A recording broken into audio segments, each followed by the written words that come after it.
CGTN, China Global Television Network.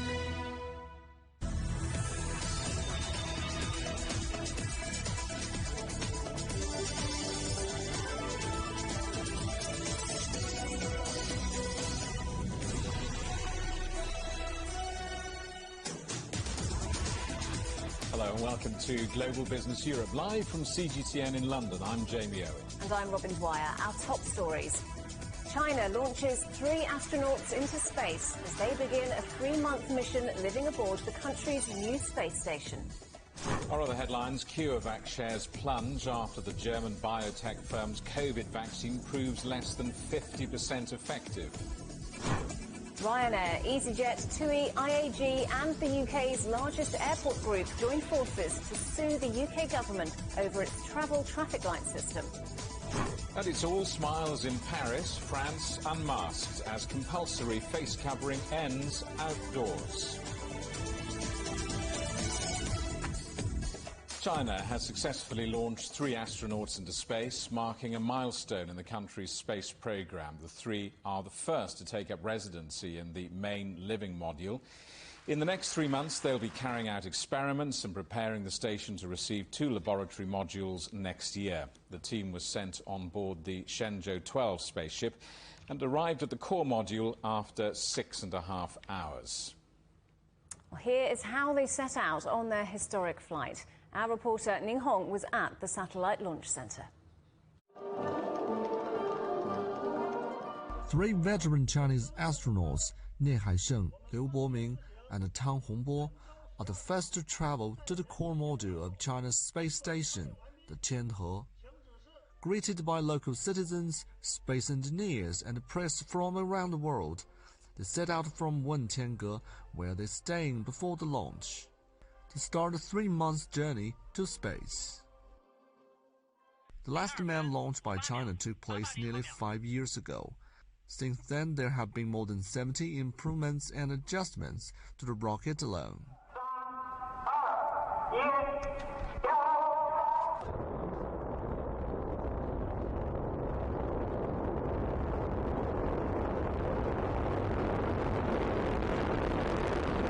The Shenzhou 12 manned spaceship has carried 3 astronauts, now is heading to their new home in the sky. And this also marks the beginning of a new era where China will have its own space station, and there will be more Chinese astronauts set out from here in the future.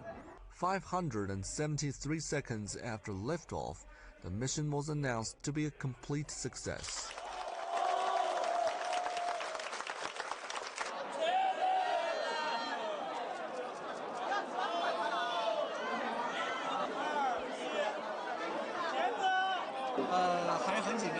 I was quite nervous but also excited, watching the rocket fly on schedule as planned and following the track as we designed it.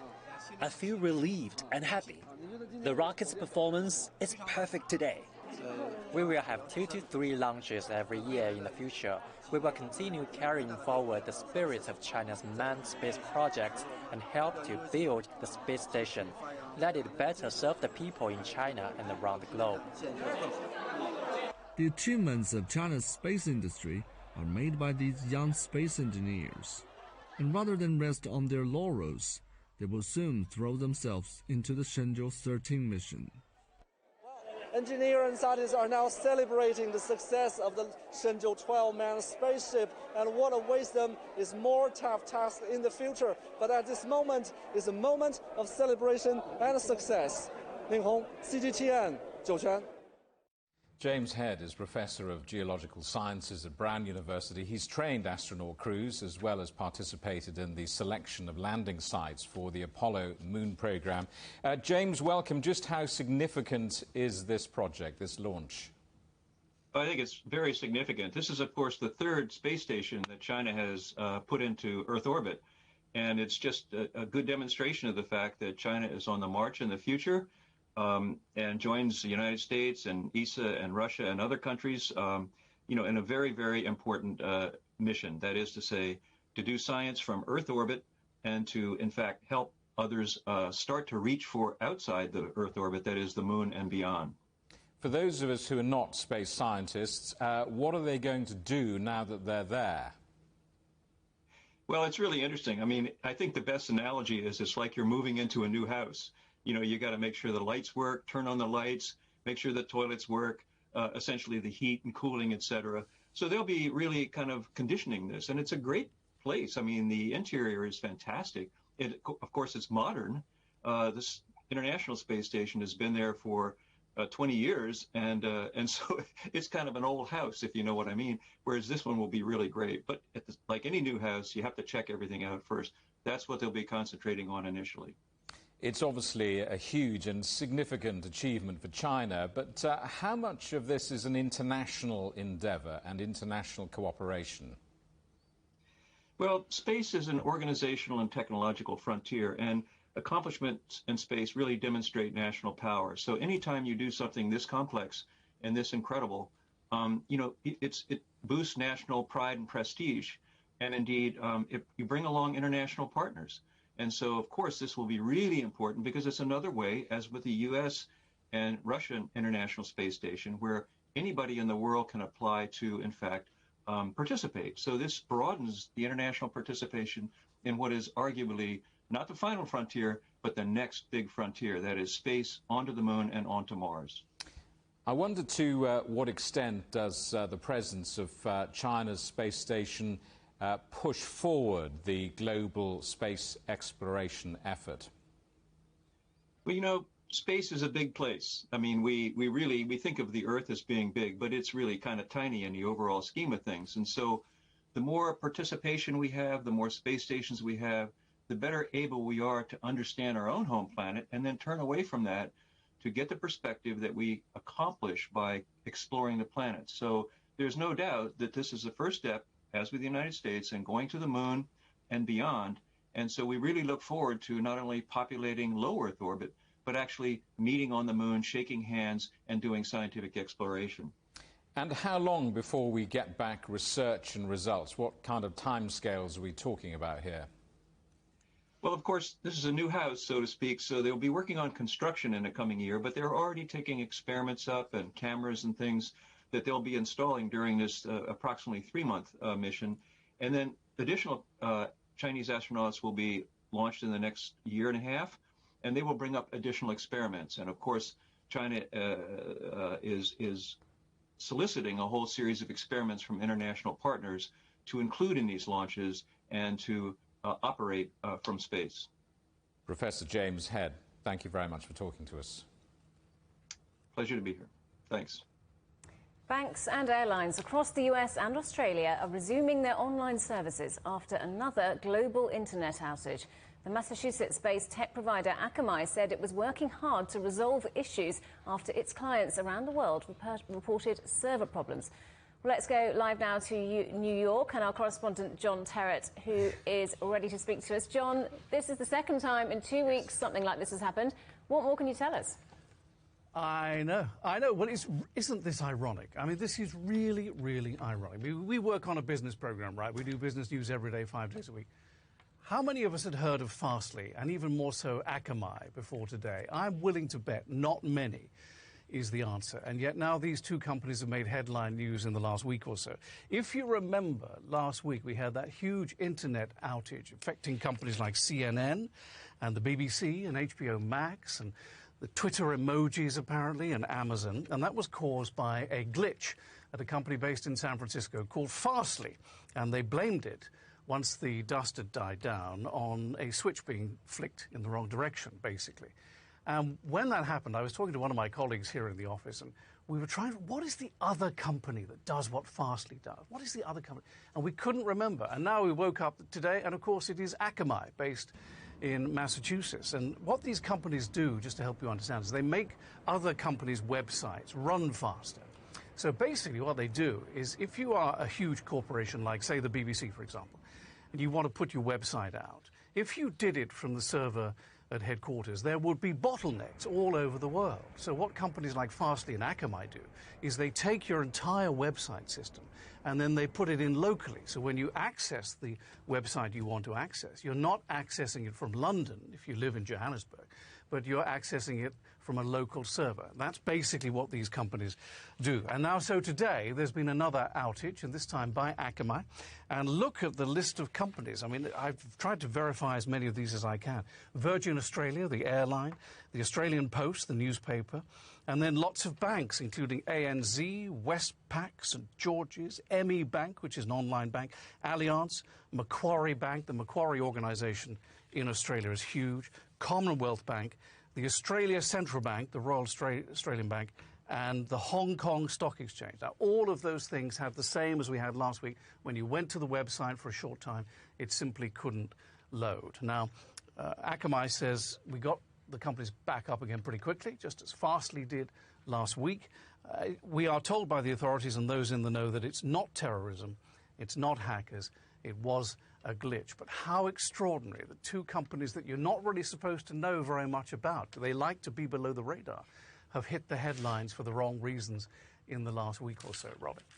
And John, we can't let you go without talking about the Federal Reserve. That meeting's now ended, of course, but have the central bankers made waves? Yes. Well, they certainly did. I mean, the history of this, of course, is that inflation's been largely absent over the last 30 years. Now it is back because the U.S. economy is roaring back after the shock of last year. We've had record CPI, record PPI. Those are inflation markers, and they've been hitting records. The Fed and the Biden administration say, look, don't worry about it. It's because everything's coming back so quickly. A couple more months and it'll settle down. Economists worry that they've got it wrong. And so yesterday, Wednesday, the headline news here was that the Federal Reserve moved up to the end of 2023, the date in which they intend to increase interest rates for the first time after the shock. And that is a year earlier than we thought. And also, and here's the kicker, they said that the inflation could turn out to be higher and more persistent than we expected. In other words, they don't really know any more than I do, frankly. And so the stock markets were down before that meeting. They're certainly down after that meeting. And the reason they're down, just to round off very quickly, is because the markets worry that if there is now lots and lots of inflation talk, if people scratch their heads and say, you know what, actually I am paying more for my food and my clothing and my used car and that sort of stuff, then it will kind of build up a head of steam and people will start hoarding things, which I've told you before is an American disease. That's what they do here. And they may even stop spending or certainly cut back spending. And of course, that will ultimately cut into company profits. And that's why the markets are down at the moment. But we won't know for certain whether this inflation is transitory, as the Fed says, or transformational until they make a firm decision on that. And that's not likely to come until September or October. Robin? John, good to speak to you. John Terrett there in New York. You're watching CGTN. Still ahead, what makes European economies so competitive? New global rankings put Switzerland top.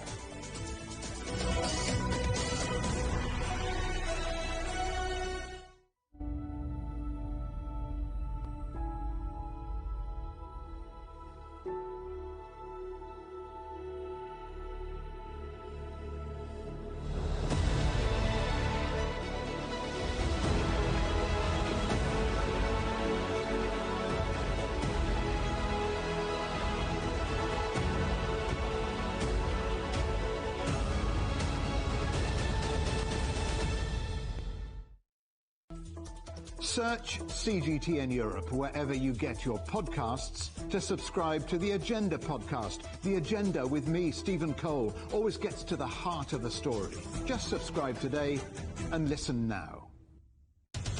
Covering the world from 4 continents. A new horizon. Teams in Beijing, Washington, D.C., Nairobi, and London. Who connect, interact, and inquire to bring you the stories that matter to all. The Link, only on CGTN. Facing the unknown is always difficult. In a world in turmoil, it's easy to lose orientation. But when the storms come, we have to see the possibilities. Reinvent. Find new opportunities. Discover a path forward. CGTN. See the difference.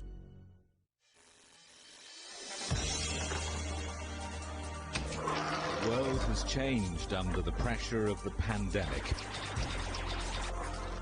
For many of us, life is returning to some kind of normal.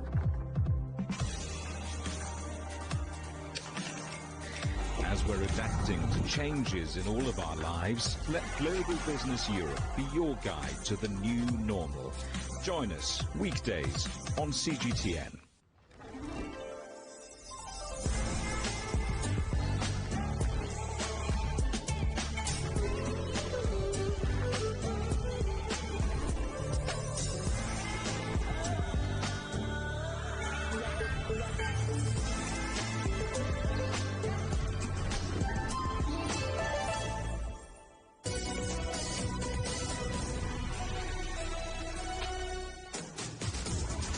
Welcome back to Global Business Europe.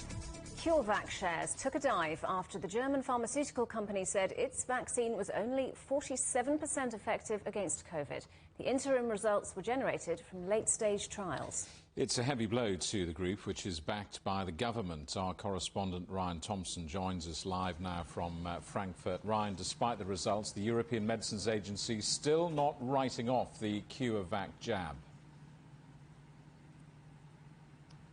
Yeah, that's exactly right, Jamie. It seems that they are willing to hold their paws onto this just a little bit longer, maybe under hopes that CureVac is able to get it right. Of course, the German government poured more than 300 million euros into the development and funding of this vaccine.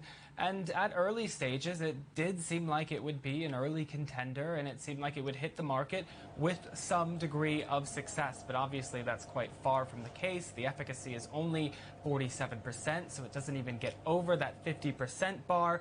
But what's interesting here is we're seeing comments from the European Medicines Agency, and it seems that they're being way more stringent with the CureVac vaccine and its efficacy than they have been with other foreign-made vaccines that weren't developed within the European Union. They went on to say that they're not willing to impose requirements for efficacy on vaccines specific to COVID-19, and that they're still waiting on full-time trial results before they completely rule out this use of this vaccine within Europe. Now, vaccines aside, Europe's finance ministers are meeting not too far away from you in Frankfurt. What's on the agenda? Yeah, a lot on their plate, notably Eurobonds, which are these things that are funding the coronavirus recovery program across the EU, as much billions and billions of dollars are dispersed to member states for them to work on progress and to really restart their economies over the next few years. Those Eurobonds went on sale earlier this week, but one point of contention was that some banks within Europe weren't even allowed to purchase them. So that includes Crédit Agricole in France, and here in Germany it includes Deutsche Bank. Once those bonds go on sale and the money starts flowing, it will be about $800 billion that will start moving around Europe. So Spain and Italy will have access to these recovery funds. But now a point of contention is actually keeping track of this money, making sure it doesn't fall into the wrong hands or doesn't become a product of corruption. EU regulators have asked for many member states, or all of them, to sign on to a scheme that would allow them to see where things are going dollar by dollar. But some member states are refusing to do that, and that's causing a point of contention among some of these EU finance ministers. We were listening to the German finance minister, Olaf Scholz, as he arrived, speaking about it. Here's what he had to say. We are now on a very good track. We have all the decisions from the different member states to accept the next generation EU and all the changes that have to be made. And now we are in the phase of adopting the national recovery programs. I'm quite confident that a lot of them will get room for maneuver very soon, and this is a very good message for Europe at all, because in the end it means that we are acting together to fight against the corona pandemic. So you hear it there. He's talking about these member states that are holding firm, starting to maneuver once they get around the table. That's the hopes of German Finance Minister Olaf Scholz. Not for least, other big things on the agenda includes a common banking system, really making sure that all European countries are able to fall in line and agree on a system that will allow money to move around the Eurozone much more clearly. And also this big question of inflation. How does it move in the next few months? We have seen the ECB forecast that it will continue to rise in the summer, but the big question is, does it continue to fall once supply chains are eased a little bit? Jamie? Ryan Thompson in Frankfurt, thank you very much. And under that overall plan that Ryan mentioned, the European Commission has approved a pandemic recovery plan for Greece worth $36 billion. Greece is the third EU country to secure the financing, which will be given in the form of direct grants and loans. The money will come from an unprecedented $895 billion EU fund, which will issue common bonds for the first time. Our recovery program is unmatched in its scale and its ambition. It is an exceptional response, of course, for an exceptional crisis. We are reshaping our continent for decades ahead. The UK government has reached a deal with the United States in a row over subsidies to plane makers Airbus and Boeing. It means the current suspension of tit-for-tat tariffs will continue for at least the next 5 years. The deal comes days after a similar agreement between Washington and the EU. Several British industries, including Scotch whisky and cashmere, have until now been subjected to a 25% duty on exports to the US. ByteDance, the company behind the social media giant TikTok, saw revenue more than double to $34 billion last year. In a staff memo, managers Beijing-based ByteDance also said gross profit rose 93% to $19 billion. However, one-off accounting, compensation and investment costs still push the company into an overall loss. The World Bank says it won't help with El Salvador's Bitcoin plans. After becoming the first to recognize Bitcoin as legal tender, the Central American country said it would now build Bitcoin mining factories using geothermal energy from volcanoes. But El Salvador wanted loans to get the ball rolling and asked the World Bank, which said it had environmental concerns. Wise, the British financial technology company previously known as TransferWise, is to go public with a listing on London's main market. The payments app, founded in 2010 by two Estonian entrepreneurs, will be the biggest London listing in a decade.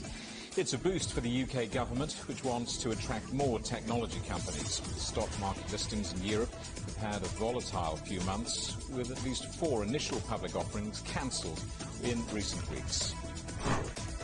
Dr. Martens has reported a 22% jump in full-year earnings thanks to solid online sales during the pandemic.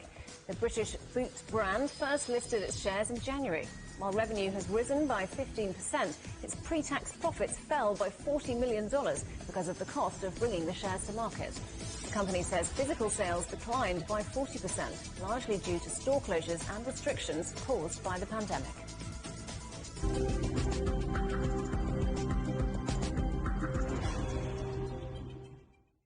The low-cost airline Ryanair and the UK's largest airport group are suing the British government over its handling of the traffic light system that's put in place for international travel. EasyJet, TUI and IAG, the owner of British Airways, have also now joined in on the legal action. They're calling on the government to publish the information that it uses to determine whether destinations are classed as red, amber or green. The legal action comes as the government looks to allow quarantine-free entry into the UK for fully vaccinated travellers. Well, our correspondent Paul Barber is following developments. Hello to you, Paul. Why is this legal action being launched today? Hello, Robin. Yes, it just gives you a sense of how frustrated and angry the travel sector is with the British government launching this legal action at the English High Court here at the Royal Courts of Justice in central London today. Ryanair and the Manchester Airports Group MAG, which operates Manchester Airport, East Midlands Airport and London Stansted. We do now understand that TUI, the travel operator, and IAG, the owner of British Airways, are joining in on the action as interested parties. They're essentially suing Matt Hancock, the Health Secretary, and Grant Shapps, the Transport Secretary, over what they say is a lack of transparency, a lack of clarity over how the government decides which countries they will put in their 3 categories, red, amber or green. Most countries, certainly countries that British tourists would like to go to this summer as we approach July and August, remain in the amber list of countries. They include Portugal, which just a few weeks ago in May was put into the green list, but 2 weeks later it was put into amber. Ryanair, MAG are saying They don't understand why. They can't see the justification for it. They're also mystified as to why places like Malta and the Balearic Islands and the Greek islands haven't been put on the green list when they have such low COVID numbers. Michael O'Leary, the CEO of Ryanair, in his usual strident form, said that it was total chaos and this go, stop, go approach was bonkers, and it was doing untold damage to the British travel industry and causing misery for millions of British people who would like to go on holiday. MAG, the CEO of MAG, also saying that the traffic light is stuck on amber for most countries for no obvious reason. The British government saying that it can't comment on these legal proceedings, but that it recognises this is a challenging period for the sector as we seek to balance the timely reopening of international travel while safeguarding public health. Our traffic light system is cautiously managing the risk of new variants. Robin. And Paul, you mentioned the amber list there, but some changes being considered now to the requirements for going on it. Yes, that's right. We understand that ministers are actively considering changing the rules around the amber list countries, meaning that people who have had 2 COVID vaccinations will be allowed to return from amber list countries without having to go into 10 days quarantine, which are the current rules, 10 days quarantine plus multiple COVID tests. They would have to take a test before leaving the country and again on arriving, but they would be free to move about. That would be great news for the travel sector. For millions of people who would like to go on holiday to Europe this year. And with nearly 79% of the adult population in Britain now having had 2 vaccinations, that means a lot of people would be able to go potentially to a lot of favourite spots in Europe. It hasn't been confirmed yet, but sources are telling the media that Matt Hancock, the Health Secretary, is in favour of this. A lot of Conservative politicians will be too. Theresa May, the former Prime Minister, said that it was mystifying why the UK was falling behind European countries on opening up, especially when we're among the most vaccinated countries in the world, and those vaccinations should really be giving people the freedoms that they deserve this summer. Robin. Paul, thank you. Paul Barber there at the Royal Courts of Justice in London. Well, from today, people in France will see something they haven't laid eyes on in nearly 10 months, each other's faces. The government has relaxed COVID restrictions as new cases fall to their lowest level since August. Our correspondent Ross Cullen has been showing his face in Paris. From the end of August last year, you have had to wear a face mask when you are outside in public in France, or risk a $160 fine for non-compliance. The government had been discussing potentially relaxing that obligation at the end of June, but on the 16th of June, the Prime Minister made a surprising announcement saying that from Thursday, from the 17th of June, you would no longer need to wear a face mask if you are outside in public in France. And so it means, from the first time since last summer, I can take off this nose and mouth covering and report from outside in France without having to wear a face mask. That obligation to wear one does still remain in place if you are going indoors in public. So if you are in a shop, in a bank, at the cinema or in a theatre, you do still need to wear a face mask. And if you are using public transport, of course, buses, trains and trams are all in closed public spaces, and so you do still need to wear a face mask. The government also said it would be ending the national curfew earlier than anticipated. It did say it would be ending the 11 p.m. to 6 a.m. nightly shutdown on the 30th of June, announcing that the end of the curfew is 10 days earlier. Now it's coming to an end on the 20th of June. But it did say, although the health situation is improving quicker than anticipated, it is paying close attention to the situation regarding the Delta variant. We're seeing about 3% of daily cases in France attributed to that particular mutation of the coronavirus. But the French Health Ministry saying, although it is watching the situation with the Delta variant here in France, it's also paying close attention to the situation concerning the Delta variant in the UK, because it says the UK is on an ascending trajectory. It's seeing more daily cases than France. Its incidence rate is higher than France. And so although the French Health Ministry is paying attention, of course, to the situation here in France, it is also watching how the situation develops in the United Kingdom. Ross Cullen, CGTN, Paris. You're watching CGTN. Still ahead. Where are they heading and why? One of the world's leading experts on elephants later in the show.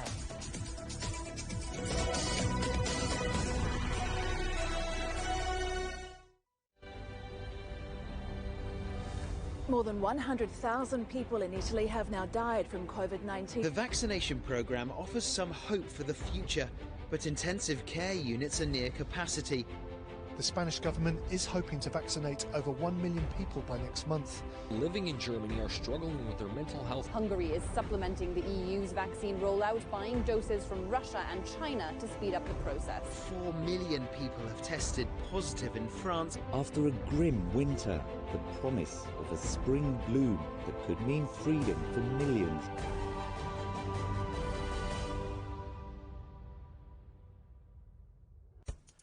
On the agenda with me, Stephen Cole, we look up into space.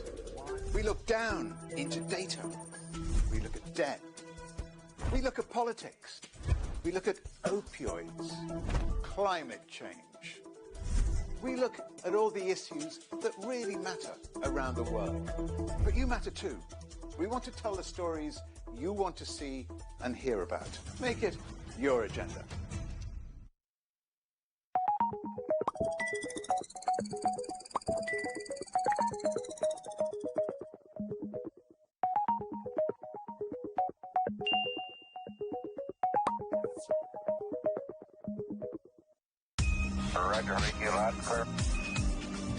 We can try out the wild and crazy idea.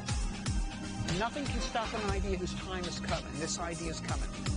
I actually feel quite comfortable in isolation. We should all be very basic when we're trying to save the world.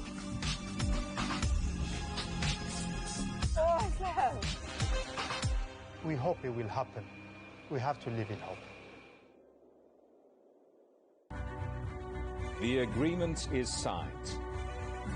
But what is the real deal now the UK has left the EU?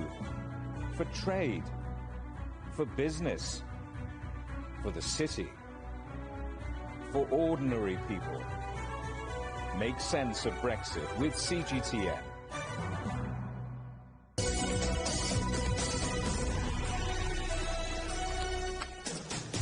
Hello, welcome back to Global Business Europe with Jamie Owen and Robin Dwyer. Our top stories. China launches 3 astronauts into space as they begin a 3-month mission living aboard the country's new space station.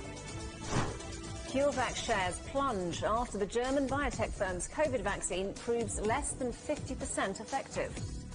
And Ryanair, EasyJet, TUI, IAG and the UK's largest airport group join forces to sue the UK government over its COVID traffic light system, which authorises permission to fly. Skillful and professional. That's how Vladimir Putin described Joe Biden after returning home from a US-Russia summit, saying the atmosphere of the talks was friendly.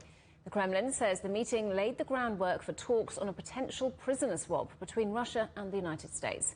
Let's talk now to our correspondent Daria Bondarchuk in Moscow. So, Daria, praise from Putin for an American leader. How significant is that?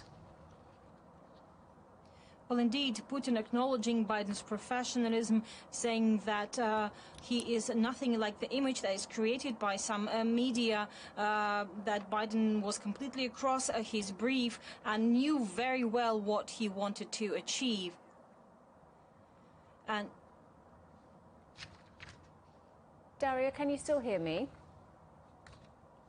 Yes, apologies. Yes, Putin praising Biden as a skillful and professional negotiator and giving an overall positive assessment of the atmosphere at the talks as friendly. All that indicates that Moscow is satisfied with this initial step on the path towards restoring ties. He added that Moscow is ready to continue dialogue to the extent that the American side is. He said that they managed to understand each other on key issues. Let me remind you that they agreed to engage in cybersecurity talks and to launch talks on nuclear arms control. That could happen within weeks, the Russian Foreign Ministry said. They issued a joint statement reiterating the need to avoid nuclear war, an important issue for Russia in terms of ensuring global stability. They will engage in negotiations on strategic stability. They also agreed to send the ambassadors back to their posts in Moscow and Washington as another sign of restoring ties and going back to normal in diplomatic relations. And there's also talk now of starting technical negotiations on a prisoner swap. How likely are those to progress? Well, that the Kremlin spokesman clarified today is still in the works, and there will be tough technical negotiations, he said, for experts to sit down and hammer out the list of people, the names that will be on that list. This is still unknown, and there's a lot of work ahead. The Kremlin spokesman said that this has no deadline, and this has to be sort of carried out behind closed doors in quiet. As for the question of the jailed opposition politician Alexei Navalny, some journalists asked the Kremlin spokesman whether he could be the subject of that swap. The Kremlin spokesman said that it is unlikely because Alexei Navalny is not a U.S. citizen, unless, he said, it turns out that he is, or is working for American intelligence. Otherwise, he said that the issue of the name of Alexei Navalny in that context of prisoners was not discussed. Daria Bondarchuk in Moscow, thanks very much. Iranians are heading to the polls to choose their next president. Much has changed in the 4 years since the last election. Iran's economy and vital oil exports have been crippled by both widespread economic sanctions and the impact of the pandemic. Hossein Niamatzadeh reports. The polls open Friday in Iran for presidential elections, which comes as crippling U.S. sanctions continue to have a severe effect on people's livelihoods. My costs increase day by day, but the value of my money is less and less. Why? It means I should spend whatever I earn each month. Shouldn't people buy a car or rent a house? The situation is very bad. President Hassan Rouhani's moderate government has failed to deliver on its economic promises, its position in the internal political landscape undermined by Washington's unrelenting pressure. Mr. Trump really imposed unprecedented hard sanctions on Iran. Yes, the government somehow succeeded to manage the situation under such pressure, but at the cost of public and political discontent, especially for moderates in the upcoming election.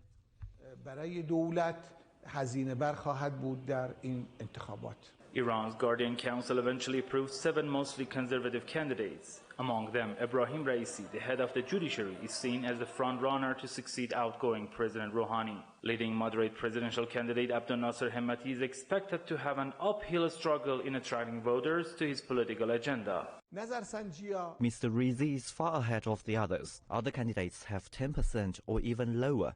These elections are among 3 candidates: Ebrahim Raisi, Mohsen Razi, and Abdel Nasser Hemati. The critical state of country's economy has been the main focus of campaign slogans. Conservatives say the root of the economic problems is not just sanctions, but also the government's mismanagement. The moderates disagree. Sanctions and the fate of the 2015 nuclear deal, the JCPOA, are the key themes in televised TV debates. Our friends have very weak records on foreign policy because they limit foreign policy to negotiations with only 2 or 3 countries. The result is 802 sanctions have increased to 1,500. You just said that interaction with the world is good. But interaction with whom? The world does not work with you without resolving the sanctions issue.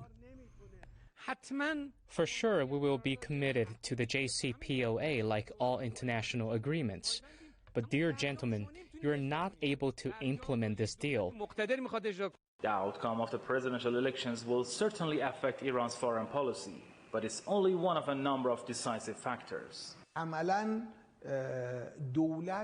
Iran's foreign policy will be primarily determined by the supreme leader and the armed forces. The presidential elections will have a limited impact on Iran's foreign policy.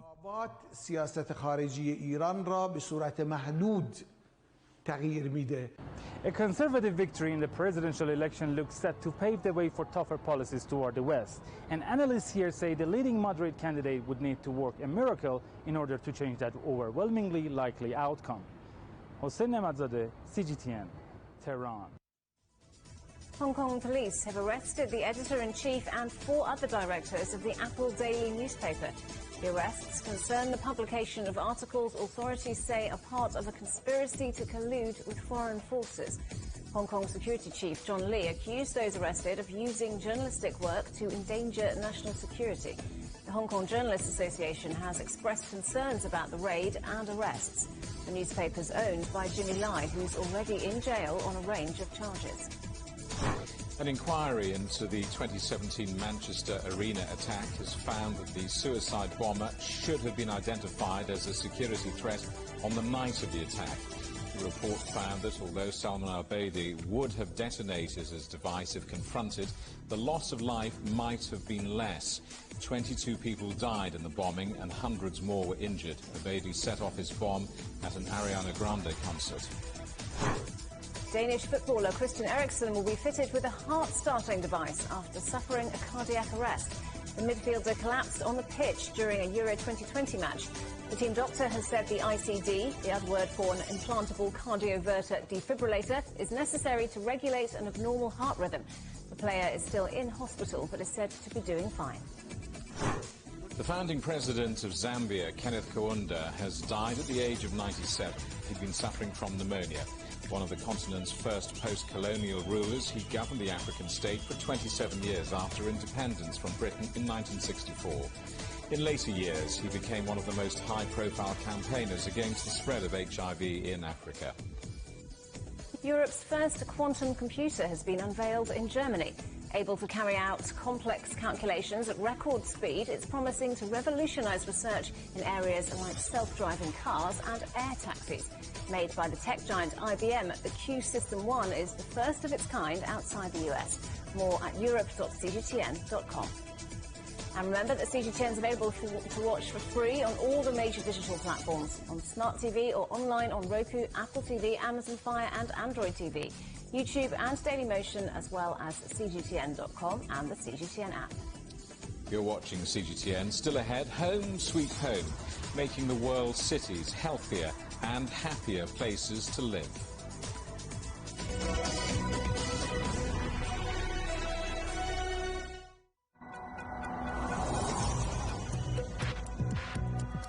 Each day, there are millions of stories. Each one can open new perspectives, new possibilities. Wherever you look, we are there. To see, discover, explore. We put the pieces together to find what really matters to you, all around the world, all around the clock. Our reporters are at home across the globe.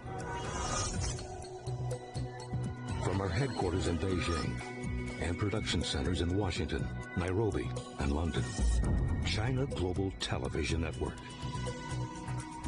Stories from across the globe, reaching people across the globe. CGTN. See the difference.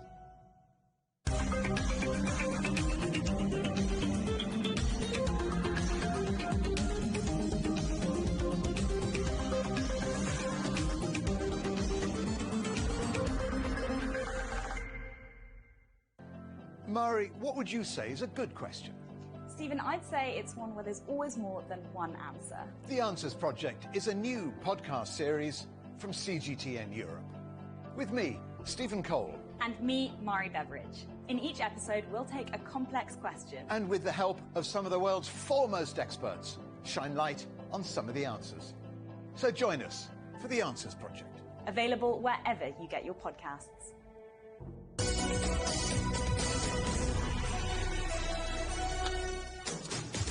Hello, welcome back to Global Business Europe. Europe is showing its economic strength when it comes to prosperity, with the continent's countries faring well in the IMD World Competitiveness Rankings. Of 64 economies, Switzerland, which was third last year, has moved into first place, followed by Sweden, Denmark and the Netherlands. Singapore, which has dropped 4 spots, is the only Asian economy in the top 5. When it comes to the world's biggest economies, the United States is in 10th place. That's the same position as last year. And China, which has been on an upwards trajectory for the last decade, jumped 4 spots to 16th on the rankings table. Arturo Bruce is the director of the World Competitiveness Centre. I asked him how competitiveness is measured. Competitiveness is for us the ability of a country to generate prosperity for its people. So it's, number one, a long-term objective, and number two should be the objective of any government, east or west. So it's a very important metric of how and why a government succeeds. So in your view, what are the most significant moves on this ranking, and what's driven those changes? Yes, first let me say that because it is a ranking, we only capture relative movements in competitiveness. I mean, we need to start by saying that the overall competitiveness of the world has decreased because of COVID-19. So people are less prosperous, countries are poorer, there are more pressure for the future, and I think the situation is worse than it used to be, that it was 2 years ago. Having said that, in the relative movements show that European countries do extremely well in terms of preserving future quality of life. China keeps on climbing. The US remains in a similar position last year, taking into account that it lost its dominant position that it had for many years before. And finally, regions like Africa or Latin America still struggle with the pandemic. And as you say, COVID-19 has, of course, affected prosperity worldwide, but how different nations have stood up to the pandemic affected their position? Yes, that's very important, because what we highlight this year is that what marks the difference among countries is not their exposure to the pandemic per se, but is the quality and the quantity of the government response to the crisis in order to alleviate economic damage.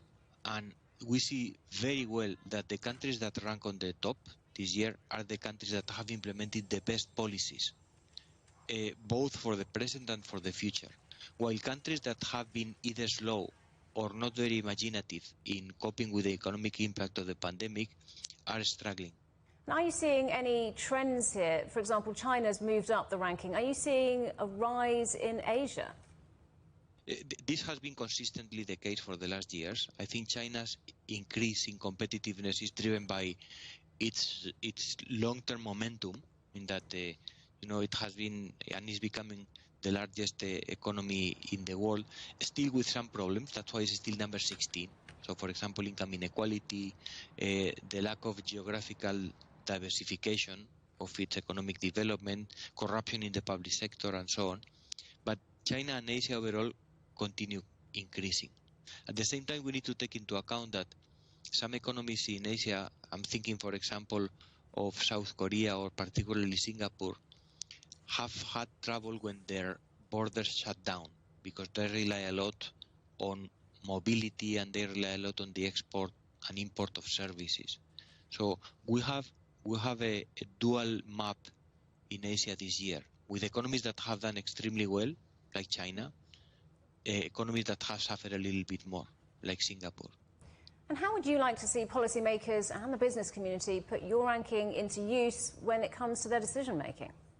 Yes, I think that our ranking makes a very important contribution, because it shows that governments need to take into account the long-term agenda if they want to preserve the quality of life for their people. And this means investing in education, in healthcare, in infrastructure, having good institutions, and especially in a time like the pandemic, making sure that the short-term urgency measures do not jeopardize the investments in what is key for the future development of people. City leaders, government officials and urban designers have just concluded this year's World Intelligent Cities Summit. The gathering brought together leaders from across industry to discuss how technology and design can make major cities greener and less harmful to the environment. Trent Murray reports. In the suburbs of Berlin sits this recently constructed collection of new apartment buildings. The project is called Future Living Berlin, a $47 million complex which opened last year and consists of 90 new build apartments in 14 separate towers. But what sets it apart is its focus on sustainability. The designers say these apartments have been constructed with the future squarely in mind, with electricity, heating and mobility needs all linked digitally on site in a central control system, which can in turn be managed by residents to help reduce energy usage. At the moment, there are many of housing companies are trying something new, especially in the terms of energy. At the moment, there's no other project that is really covering so many themes as we do. So we not only try to be CO2 neutral, we also address mobility, we address the aging society, the sharing society. Over 50% of the building's energy and heating needs is powered from specially designed rooftop solar panels, all angled in a certain way to maximise absorption times from the sun throughout the day. On-site batteries help store excess power for later use, and residents can recharge electric share cars on-site. You produce your own energy and you use it where you are. You don't sell it, you know. A lot of buildings in Germany nowadays have sun collectors, but they sell the energy more into the electricity network. But if you use it for the tenants, you don't have to pay a part of the taxes and. So it's always cheaper. Germany wants to become carbon neutral by 2045, but to do that, it will need to find ways to make big residential towers, like the one being constructed here behind me, more energy efficient. Experts say that on-site energy production will be critical to helping the country meet its goals. But there are questions about the pricing impact that could have long-term on the housing market. Urban design experts like Professor Marco Aiello from the University of Stuttgart say such calculations need to take a long-term view. A building is something that you should consider for 30 years at least, right? So that's more or less the lifespan of a building. On that lifespan, you can amortize sustainability things because you're going to get it paid back. So it makes sense even from an economic point of view. But the payback times are long for many of the users. That type of long-term thinking will be key to helping the world tackle climate change, as will cross-industry collaboration between architects, engineers and town planners to ensure that cities big and small can grow and prosper for the next generation of residents. Trent Murray, CGTN, Berlin. For weeks now, the world has been entranced by the progress of a herd of wild elephants wandering in China. The elephants have become something of a social media sensation as they continue a more than 500-kilometre trek from their home in a wildlife reserve. A young male that left the herd of 15 elephants 12 days ago has now been located 20 kilometres away. Well, Ian Douglas Hamilton is the founder and senior scientist at Save the Elephants. I asked him if what we're seeing is normal behaviour. It is quite unprecedented. But it depends how far back you look in history, because there was a Chinese scholar called Huan Ran who studied the elephant's range and actually plotted the decrease of the range over the last 5,000 years. And the elephants are heading back in the direction where they used to live 1,500 years ago. So I don't know if there's any memory, nor do I know if there have been recent movements like that. I haven't heard of them. So it's an unusual migration, but it's intriguing that it's going in the direction from whence they came. What does this particular herd's migration say about the dangers of changing habitat for wildlife around the world? Are they leaving where they used to live in search of food and water and safety? It might be possibly so. I went to Xishuangbanna, where they came from, some 10 years ago, and they were being well looked after by the Chinese, and the habitat looked pretty good. But of course, if things are drying up or if there's a food shortage, that would perhaps provoke them to migrate. And what about their behaviour? Because it seems very ordered. It almost seems as if there's a tall leader, the mothers are looking after the babies. It seems quite an organised excursion. Well, I'm sure that it is led by a matriarch, because the matriarch is the wise leader and the repository of a lifetime of experience. What is strange, though, is that she has never been there before, and elephants do sometimes wander. We know that birds follow migration for the first time. We know that they don't have to have travelled the journey to know where to go. Are you saying the same happens with elephants, that they have some inbuilt DNA about these journeys? I think it'd be different from birds. Birds seem to be hardwired with the idea of their migration route, and some of them can go on a very complicated migration without ever being taught it. Elephants normally have to be taught. They have a long childhood where they grow up and they learn from their parents. So that usually goes for movements. The movements are led by the elders. The elephants have become an internet sensation around the world. Millions of people have watched their journey. Why do you think that is? Why are we so transfixed by this story? Well, elephants have a worldwide fan club. There's no doubt about it, in every country in the world. So I think people are aware that they are animals that are conscious, very conscious, that they think their own thoughts, and they have a lot of very interesting behavior. They've got amazing social behavior towards each other. They guard each other, they teach each other, especially the elders, and they also exhibit compassion when elephants are in trouble. Those elephants may not even be related to those that show compassion, but I think that's one of the most interesting things. It's rare within the animal kingdom for an animal to be truly altruistic towards someone who's not a relative. But elephants will respond to other elephants in distress. The elephant's progress inevitably has some tensions and difficulties because they're coming into contact with humans who farm land, live in the path of their journey, and that's difficult, isn't it? Well, I find the response of the Chinese people and the officials to be just as remarkable as the elephant's behavior.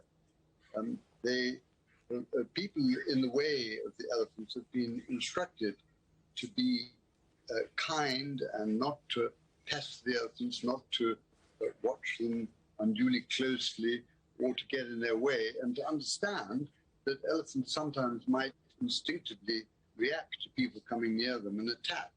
So it's been a very humane response in the finest traditions of Chinese ecological civilization, which is a concept I understand is widely held within China. Incredible. And finally, here is why diamonds are Botswana's best friend. This 1,098-carat stone is the third largest ever found. It was dug up 2 weeks ago by Botswana, a joint venture between De Beers and the government. Botswana's president praised the two workers who discovered the diamond, saying its sale would help meet the mineral-dependent country's development needs after the pandemic saw exports drop by a third. The headlines again. China launches 3 astronauts into space as they begin a 3-month mission living aboard the country's new space station. And CureVac shares plunge after the German biotech company's COVID vaccine proves less than 50% effective. That's it for Global Business Europe. Thanks for watching. More on all of our stories at europe.cgtn.com, and do follow CGTN Europe on Twitter, Facebook and Instagram. Coming up next on CGTN, it's Africa Live. We'll see you again tomorrow, same time, same place. From all the team here in London. Goodbye. Goodbye.